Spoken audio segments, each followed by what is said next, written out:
I never imagined that what was supposed to be a carefree lunch with my mother-in-law would turn into one of the most humiliating afternoons of my life, and worse, the unraveling of secrets I wasn't prepared to face. It all began so simply, so warmly. The sun was golden, the smell of fresh bread floated from the bakery on Main Street, and for once the world felt light.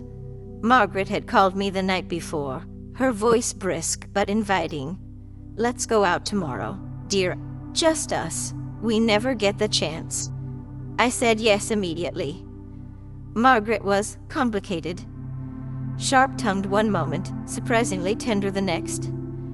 And though our bond was tested often, there was something in her presence that demanded respect. That morning I slipped into a simple dress, smoothed my hair, and met her outside the little bistro she adored.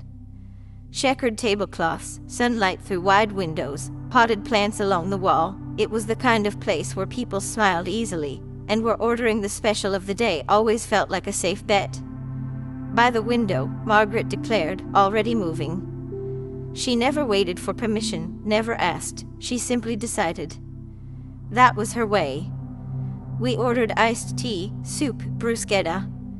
She asked about work, about the kids, even about my leaky roof. I found myself laughing more than I had in weeks. Margaret told stories from her youth, riding trains through Europe with nothing but a suitcase and her stubborn courage. By the time dessert arrived, a lemon tart we decided to split, I was relaxed, content, almost happy. For once, we were two women enjoying each other's company, not just two people tethered by my husband. And then the spell shattered. The bill arrived. I slipped my debit card into the little leather folder, barely thinking as the cheerful waiter carried it away. Margaret was teasing me about my terrible taste in shoes when he returned, his expression too careful. "I am sorry, your card has been declined." At first, I laughed. Declined? That couldn't be right. I checked my balance yesterday. Probably the machine. "Could you try again?" He nodded, disappeared. Margaret smirked. "Shopping's free, dear." But when he returned, his smile was thinner. Still declined. Heat rushed to my cheeks. My pulse pounded. Margaret rolled her eyes and thrust her card forward. "Here. Let us end this nonsense." Relief washed over me until he came back, voice tighter now. "I am terribly sorry, This one S declined as well." The room seemed to freeze. Forks paused midair. A murmur rippled through nearby tables. Margaret's face went red, not embarrassment, but fury. "Run it again," she demanded. He did. Same result. Declined. It felt surreal. 2 cards, back to back. My stomach twisted as whispers floated. "Didn't he bring enough money, huh?" Someone muttered. I wanted to disappear. Desperate, I fished out my backup credit card with shaking hands. Minutes later, declined. Again. Now people were openly staring. My humiliation burned, but what scared me more was the flicker I caught in Margaret's eyes, not just anger. Fear. The manager approached, arms folded, polite but firm. "Perhaps you should contact your banks. In the meantime, you'll need to leave identification to cover the bill."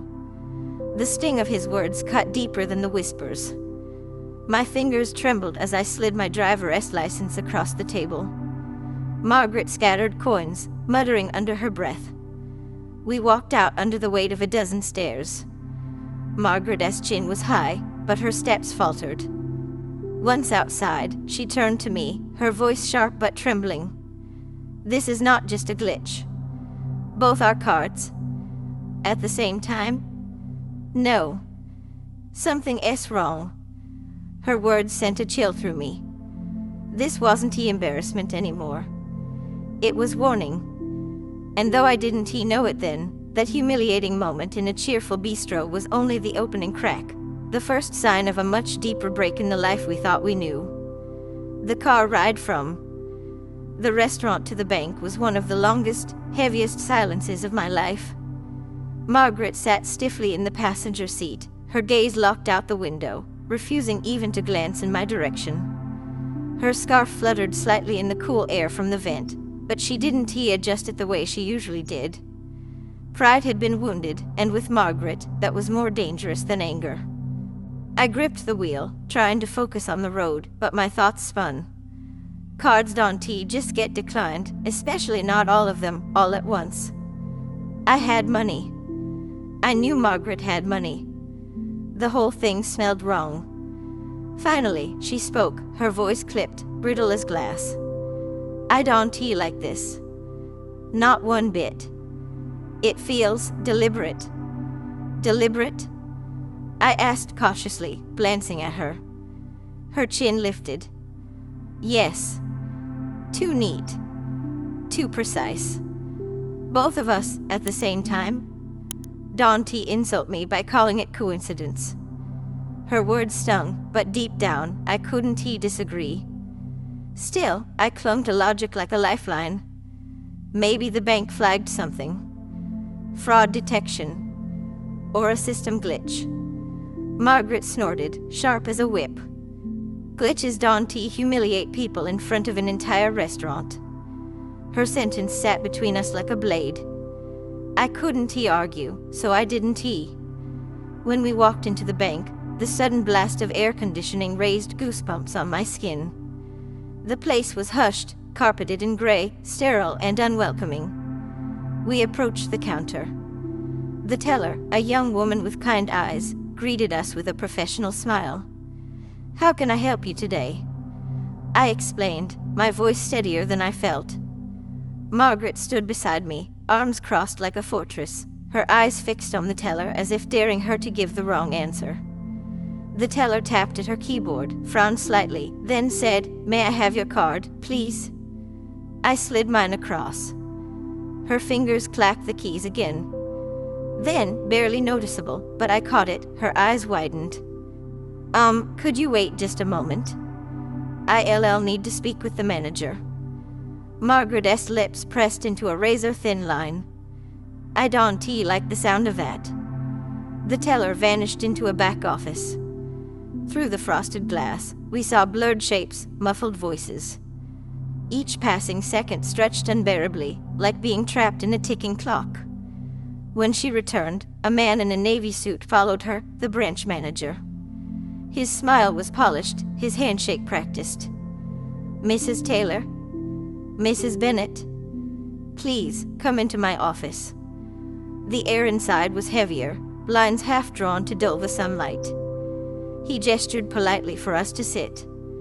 "I understand your cards were declined earlier," he began. "Yes," Margaret cut in, sharp.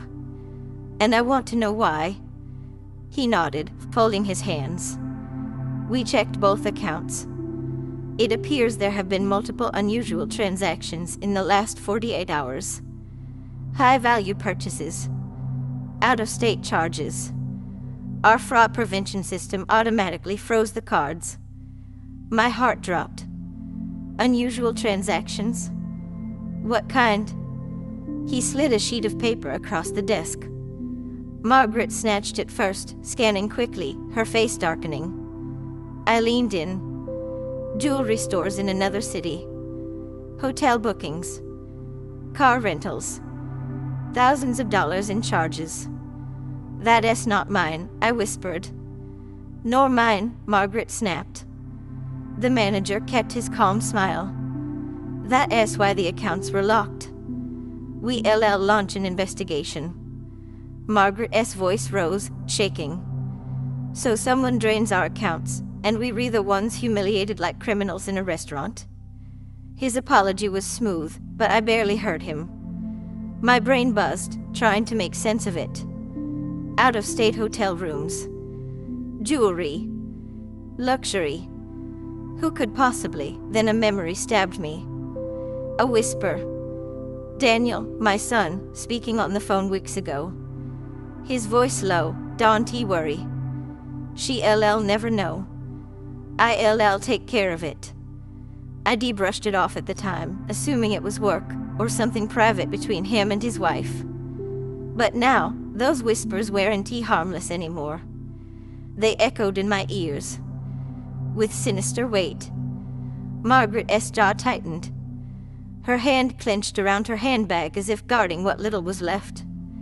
"Whoever did this," she said, her voice trembling with rage, "will answer for it." We left with temporary cash cards, but no comfort. The humiliation clung to us like smoke. Margaret muttered under her breath the entire ride home, disgraceful, unforgivable, while I sat in silence, my mind replaying every suspicious moment with Daniel I had ever ignored. That night, I couldn't sleep. I sat at the kitchen table, my laptop glowing in the dark, scrolling through transactions again and again. Each line cut deeper, a necklace worth more than my month's salary. A weekend getaway.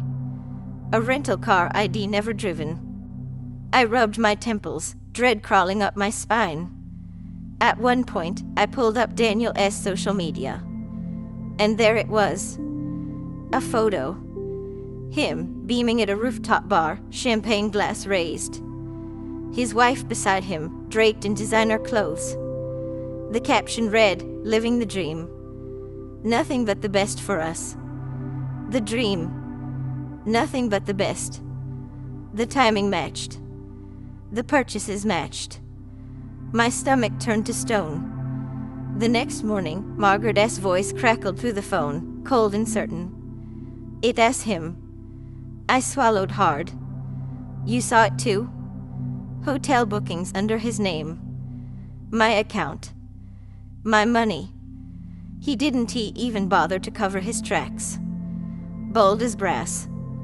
I shut my eyes. "Margaret, we can jump to conclusions.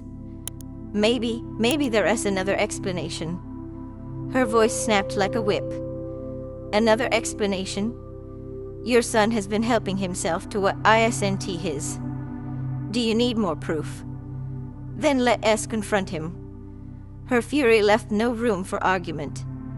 My hands trembled as I clutched the phone. Part of me wanted to scream that she was wrong, that my boy could never do this. But deep down, the puzzle pieces fit too perfectly. And that night, staring at the ceiling, I whispered the question that clawed at my heart. If my own son did this, what will I do? The silence answered with nothing but the weight of betrayal pressing down, heavier with every breath. The moment the second card was declined, I felt the world tilt beneath me. The cheerful clinking of silverware and low chatter in the restaurant seemed to fade, replaced by an unbearable silence that pressed against my ears. My cheeks burned so hot I thought the whole room could see my shame glowing across my skin. The waiter's smile never wavered, but the slight arch of his eyebrow was louder than words. "Perhaps, you'd like to try another card?" His voice carried further than necessary, and suddenly I felt like the entire restaurant had turned their ears toward our table. I fumbled in my wallet, my fingers clumsy with panic. Each card represented order, discipline, a life ID carefully built. But one after another, they betrayed me. Each red flash of decline might as well have been a slap across the face. Evelyn, ever the picture of grace, reached out to cover my trembling hand. "Sweetheart, it's likely a glitch." "Don't panic," she whispered, though I could hear the tremor beneath her words. She slid her own card across the table with regal calm, as though this one gesture would mend everything. The terminal beeped. Declined. The waiter's politeness thinned. He tapped the leather bill folder against his palm like a metronome of judgment. I am afraid this one didn't go through either. The table felt like a stage now, every gaze in the restaurant a spotlight. I could feel the whispers behind cupped hands, the lingering glances, the unspoken judgments. Evelyn straightened her back, still elegant but pale. Impossible. I used this card this morning. I pulled out my phone, clinging to hope. My banking app loaded slowly, agonizingly. When the screen finally lit up, the words struck me like a cruel joke, locked due to suspicious activity. "Please call customer service." They all blocked, I whispered. Evelyn froze mid sentence, her phone halfway to her ear. All of them? I nodded, my throat too tight for more. The waiter cleared his throat, his patience wearing thin. Ma'am, would you prefer to settle this in cash? Cash. The word hit like an insult. Who carried thick wads of bills anymore? My silence was answer enough. Evelyn, her dignity intact even in crisis, said, "Give us a moment, please." But the stares around us had already carved scars into my pride. Responsible. Reliable. Careful. That was the reputation I had built. And now I was nothing more than a woman who couldn't pay for lunch. Finally, Evelyn's call connected. I watched her face as she listened, her expression shifting from confusion to disbelief, then to fury. Suspicious charges? Where? A pause. Then her voice rose, trembling with controlled rage. Abroad? I haven't been abroad in years. Her hand scribbled furiously across a napkin, notes of dates, locations, transactions. Jewelry stores, hotels, overseas charges.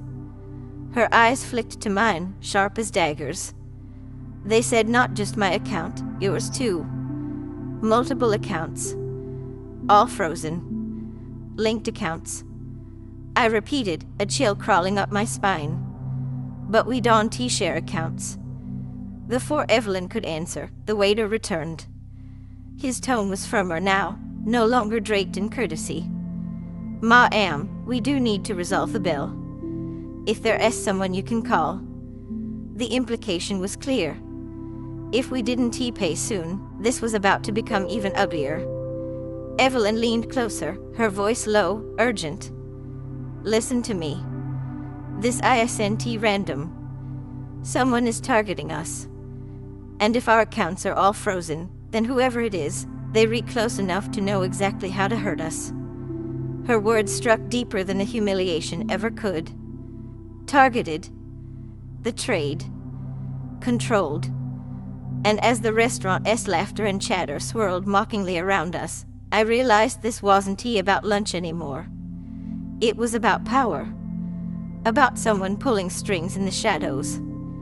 And the worst part, deep down, I already suspected who.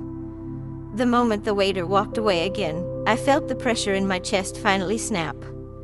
My composure, already hanging by a thread, crumbled into fragments of panic. My breath came shallow, my palms slick. Evelyn, though visibly shaken, straightened her shoulders like a soldier bracing for battle. We need answers, she said firmly, her green eyes sparking with determination. Not later, not tomorrow, now. Call your bank. Don't wait. I nodded, fumbling for my phone. My fingers shook so badly that I nearly dropped it twice before I managed to dial the customer service number.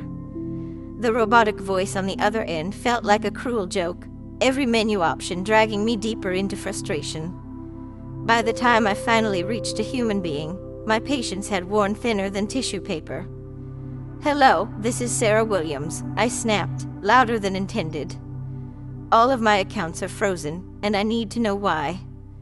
I am sitting in a restaurant right now, humiliated, because none of my cards are working. What's going on? The representative's calm, measured tone felt almost condescending. Yes, ma'am. I see here that your accounts have been placed on hold due to suspicious activity. We detected several large transactions overseas. I didn't make any. I cut in, my voice cracking. Neither did my mother-in-law. And how are our accounts even linked? We don't share accounts. The woman hesitated, typing furiously on her keyboard.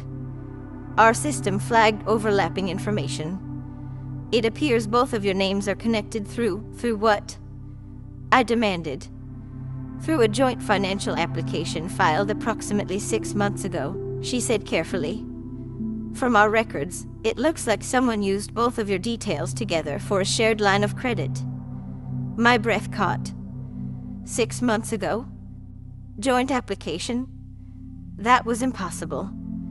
Evelyn and I had never applied for anything together. We barely discussed money beyond small talk. That's not possible, I said, shaking my head so hard I nearly knocked over my water glass. We never applied for anything. Ever. Ma'am, the rep replied, our system shows otherwise. The application was submitted online, approved, and then both of your accounts were tied under a fraud protection protocol. That's why when suspicious charges appeared, everything was frozen. Across the table, Evelyn's hand clamped onto mine. Her nails dug into my skin as her face paled, but her eyes blazed with fury. Someone forged it, she whispered. Someone stole our identities. The rep droned on about identity verification, fraud reports, and 7 to 10 business days, but her words blurred into static. My ears rang with Evelyn's whispered accusation. Someone forged it. My throat went dry. Do you have a name on the application? I asked desperately. I am afraid I can't disclose that over the phone, the rep said. You'll need to visit a branch with proper ID. Of course. Another wall. I hung up, my hands still trembling. Evelyn leaned closer, her voice sharp and urgent. We being targeted. This isn't a glitch. Someone deliberately tied us together. But who would do that? I croaked. She didn't answer right away. Her sharp gaze flickered across the tablecloth, her mind racing. Then she said, almost reluctantly, there's only one person who had both of our details at the same time. The silence between us thickened. I knew the name before she said it. Your husband. The words split me open. My husband? No. He was steady, dependable, my safe place. But the puzzle pieces wouldn't stop sliding into place. The paperwork he claimed to be buried in 6 months ago. The phone calls he brushed off. The way he insisted on helping his mother with finances. His recent distance. Could it be true? No, I whispered, though my voice wavered. He wouldn't He not like that. Evelyn's expression softened, but her words. Cut. Sweetheart, I know he's your husband. But I also know my son. And when he feels cornered, he does reckless things. If he thought this would cover something up, he might have done it without a second thought. I wanted to defend him, but my silence betrayed me. Before I could answer, the waiter reappeared, his patience gone.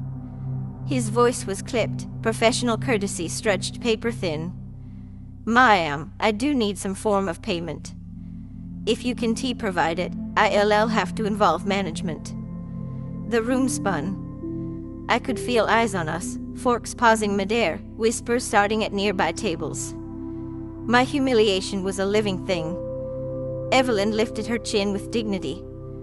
We'll handle it. Give us 5 more minutes. The waiter sighed, unconvinced, and left. Evelyn turned back to me. Call him. Right now. If he did this, we need the truth. And if he didn't then at least he can fix it. My hands shook as I dialed his number. Hey, he answered casually, as if nothing was wrong. I didn't waste time. Why are all of our accounts frozen? The bank says there's a joint application linking me and your mother. Do you know anything about that? Evelyn and I are sitting here humiliated. There was silence. Too long. Do you? My voice cracked, louder now. Finally, a heavy sigh. I was going to tell you. Things just got complicated. My stomach flipped. Evelyn's eyes widened, listening. What do you mean complicated? I pressed. I applied for a line of credit, he admitted. In both your names. It was supposed to be temporary, just to cover some expenses. I didn't think it would blow up like this. Evelyn's face turned to stone. You did what? She hissed into the phone. Mom, relax. He snapped. It wasn't a big deal. I was making the payments. But then those overseas charges popped up, and everything spiraled. That wasn't me, I swear. My heart cracked. My husband had forged our names, entangled our lives, and then hidden it. You lied to us. I whispered. It wasn't supposed to be like this. His voice rose, defensive, desperate. I just needed time to fix things. Evelyn's fury could have melted steel. You humiliated us. Do you understand that? Your wife and I are sitting here like criminals because you thought deception was easier than honesty. I thought I could fix it before anyone noticed. He shot back. I didn't mean for it to blow up. Evelyn lowered the phone, her hands trembling with rage. He is not just careless, she muttered to me. He is reckless. And now we're repaying the price. The waiter returned, this time with the manager. Ladies, I am sorry, the manager said, his tone firm but polite.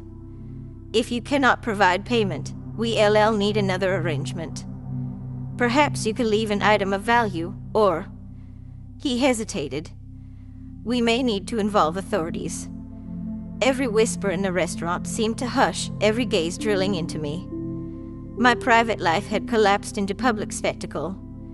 My husband's betrayal, my mother-in-law's fury, my own shame, all laid bare. I clenched my fists under the table. We'll find a way. Just give us a moment. But deep inside, I knew this was bigger than a bill. Because if my husband had forged our names once, what else had he done that I didn't know about? And how far did the lies really go? The restaurant air felt thicker than smoke. Every clink of silverware, every murmur from the nearby tables, stabbed at me like a needle. I could sense people craning their necks, whispering, pointing, not because they knew the full story, but because they could smell disaster in the air. Evelyn's face was crimson with rage, her lips pressed into a thin line. She looked like she was about to explode, and for once, I didn't blame her. My husband, her son, had dragged both of us into the mud with one selfish, reckless act. The manager shifted uncomfortably beside our table, his professional mask slipping into impatience. Ma'am, please. Understand, we cannot continue holding this table without resolution. If you can provide payment, we'll need to call the authorities. The humiliation felt unbearable. I wanted to sink into the floor, vanish, never face these people again. But Evelyn surprised me. She pulled herself up straighter, her posture radiating defiance. You'll have your payment, she said coldly, her voice slicing through the air. But let me tell you something, this is not on us. This is on a man who thought he could gamble with other people's lives. And when I walk out that door, I am not just leaving a restaurant. I am leaving behind any shred of patience I had for his nonsense. Her words silenced the murmurs. Even the waiter stepped back, startled by the authority in her voice. Evelyn reached into her bag, pulled out a simple silver bracelet, and placed it firmly on the table. Collateral, she said. It's real silver. We'll be back with proper payment. The manager hesitated but eventually nodded. He clearly didn't want a scene any more than we did. Very well, ma'am. We'll hold it until you return. And with that, the curtain fell on the most humiliating meal of my life. The car ride back was silent at first, but the silence wasn't empty, it was thick, pulsing with unspoken words. I clutched my phone in my lap, staring at the screen, debating whether to call my husband back or throw the phone out the window. It was Evelyn who finally spoke, her voice low but sharp. I raised him better than this. The words hung in the air, heavy with disappointment. I trusted him, I whispered. We both did. And now we left looking like fools in front of strangers, because he decided to play games with our names. Evelyn's hands tightened on the steering wheel, her knuckles white. This isn't just irresponsibility. This is fraud. He forged our names. Do you realize the legal weight of that? He could face charges. And frankly, maybe he should. Her tone startled me. I had expected anger, yes, but there was something colder in her words now. Resolve. Are you saying? I hesitated. Are you saying you'd take your own son to court? She glanced at me, her eyes hard. If it comes to protecting myself, my finances, my dignity? Yes. And if you re-wise, you'll think about protecting yourself too. Marriage doesn't erase the law. Her words sent a chill through me. Because deep down, I knew she was right. When we pulled into the driveway, my husband was already waiting at the door. His expression was sheepish, like a child caught with his hand in the cookie jar. I can explain, he started, but Evelyn stormed past him without a word. She pushed straight into the living room, dropped her bag on the couch, and whirled on him. Explain? She spat. You've humiliated your wife and me in public, tied our accounts together without consent, and now everything is frozen. What part of that do you think has an explanation? He raised his hands defensively. It wasn't he supposed to get this far. I thought I could handle it. You thought? Evelyn's voice cracked like a whip. You thought forging signatures, lying to banks, and leaving us helpless in a restaurant was something you could just handle? Do you even hear yourself? I stood in the doorway, torn between fury and heartbreak. Why didn't you tell me? I asked softly. Why didn't you come to me before you did something so reckless? He looked at me then, his eyes filled with guilt. Because I didn't want you to worry. I wanted to fix it before it ever touched you. I almost laughed, a bitter, hollow laugh. Do you realize what today was? It touched me, all right. It slapped me across the face in front of a room full of strangers. Evelyn folded her arms. What were you covering up? Tell us the truth. No more excuses. Finally, under our combined pressure, he cracked. His words spilled out in a rush. I was drowning in debt, he admitted. Credit. Cards, medical bills, a loan I took out when work was slow. I thought if I combined your information and Mom's, I could open a line of credit with better terms. I was going to pay it off quietly and close it before either of you even knew. The room spun around me. Debt. Lies. Forgery. All tangled together in a knot I never knew existed. You used us, Evelyn said flatly. You used your wife. You used your mother. And now we're the ones dealing with the consequences. His face crumpled. I didn't mean for this to happen. I was trying to protect you. Protect? I snapped. From what honesty? Responsibility? You didn't protect us. You betrayed us. Evelyn stood up, her voice trembling with controlled fury. This ends now. Tomorrow morning, we go to the bank together. We clear our names. And you, she pointed at her son, are going to sign whatever paperwork they put in front of you to separate our accounts, cancel the fraudulent line of credit, and accept responsibility for the debt you created. My husband's jaw tightened. Mom, please, don't make this bigger than it is. It's already bigger than you, she snapped. And if you think I wouldn't drag my own son into court to protect myself, you're dead wrong. Her words left no room for argument. I added quietly, and if you don't make this right, I don't know how we can move forward as a couple. Trust is hard to rebuild once it's shattered. He looked between us, his face pale, sweat beading at his temple. For the first time, I saw real fear in his eyes, not fear of debt collectors, but fear of losing everything he thought was secure. Word spreads fast in a small town, faster than wildfire and dry grass. By the next day, neighbors were already whispering. Someone had seen the scene at the restaurant, someone else overheard part of our argument at home, and soon the story twisted its way through gossip chains. By the time Evelyn and I walked into the bank together, we were already the subject of murmurs. That asked the family whose accounts got frozen, someone whispered as we passed. "She is the one whose husband forged her signature," another voice added. The sting of humiliation deepened, but Evelyn walked tall, her chin raised. "Let them talk," she murmured to me. "Their whispers won't undo the truth. But our actions will." At the bank, the process was grueling. Paperwork, questions, affidavits, and sworn statements. Evelyn insisted on involving a fraud investigator immediately, refusing to let the matter slide. My husband sat slumped in a chair the whole time, answering only when pressed.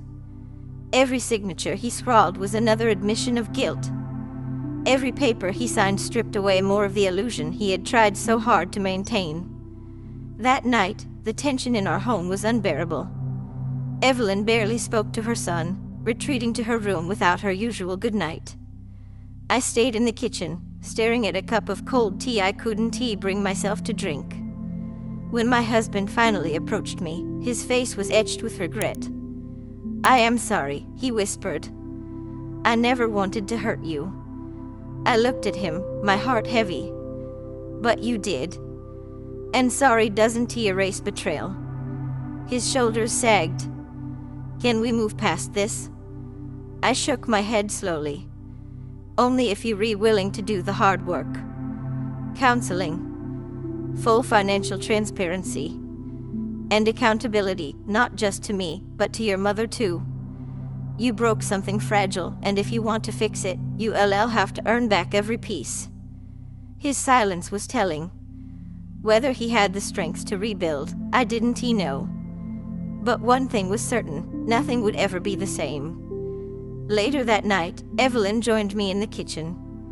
She placed a hand on my shoulder, her voice softer than it had been in days. "You've shown more grace than I expected, given everything. Don't let his mistakes dim your worth." Tears welled in my eyes. "I just feel broken." "You're not broken," she said, firmly. "You're stronger than you know. And sometimes strength comes from drawing a line and saying, 'This far, no further.'" Her words sank into me like a balm. She was right. This wasn't just about blocked cards or frozen accounts. It was about boundaries, dignity, and choosing to protect myself when someone else had failed to. And deep down, I knew part 6 of this story wasn't going to be about humiliation anymore. It was going to be about what we built from the rubble, whether together or apart. The fallout from that unforgettable lunch fiasco didn't end at the restaurant. In fact, it was only the beginning of a much deeper conversation, one that forced my husband, my mother-in-law, and me to finally confront issues we'd all been sweeping under the rug. What seemed like a simple case of blocked cards turned out to be a mirror, reflecting the cracks in our communication, our finances, and our trust. When we finally sat down that evening, the tension was thick. My mother-in-law, who usually held her opinions close to her chest, didn't waste time. She turned to my husband and said, "You should have told us. Do you realize how humiliating it is for 2 women, me and your wife, to be left stranded at a restaurant because the bank doesn't trust our accounts?" My husband rubbed his face, clearly exhausted, and admitted that he had known about the bank's suspicious activity freeze earlier that week. He hadn't expected it to escalate the way it did, and in typical fashion, he had convinced himself it would resolve itself without bothering anyone else. That confession stung. It wasn't about the blocked cards anymore. It was about being left in the dark, about the choices he made to protect us that actually left us more vulnerable. And strangely, my mother-in-law and I found ourselves united in that frustration. For the first time, we weren't on opposite sides of some unspoken rivalry. We were partners in disappointment. As the conversation unfolded, we discovered that the financial hiccup was tied to something larger, a case of attempted fraud. Someone had tried to use our joint account information to make several unusual purchases. The bank's security system froze all related cards as a precaution. Learning this was both a relief and a shock. Relief, because it wasn't incompetence on our part that had caused the embarrassment at the restaurant. Shock, because it meant someone out there had targeted us, peering into the fragile world of our family finances. It is strange how a single moment of public humiliation can trigger layers of deeper emotions. My mother-in-law admitted that she had felt powerless in that restaurant, watching me fumble with card after card, while the waiter hovered nearby with raised eyebrows. She said it reminded her of her own younger years, when she often felt judged for not having enough money to match the circles her husband's family moved in. That confession changed something in me. I had always thought of her as distant, critical, even cold at times. But in that moment, I realized that much of her sharpness came from old wounds she had never quite healed. For once, instead of seeing her as an adversary, I saw her as a woman who had also been bruised by life's unpredictable humiliations. The next few days were filled with practical matters: calls to the bank, paperwork to secure our accounts, resetting passwords, setting up alerts. But there was also a subtle shift happening between us. My mother-in-law and I began coordinating together, checking statements side by side at the kitchen table, almost like allies on the same battlefield. It wasn't lost on me that this was the first time we had truly worked together without competition or resentment hanging in the background. There was something oddly healing about sitting shoulder to shoulder with her, tackling a shared challenge. Meanwhile, my husband realized he had underestimated the weight of transparency. He apologized more than once, not just for the block cards but for his tendency to manage things quietly until they exploded into crises.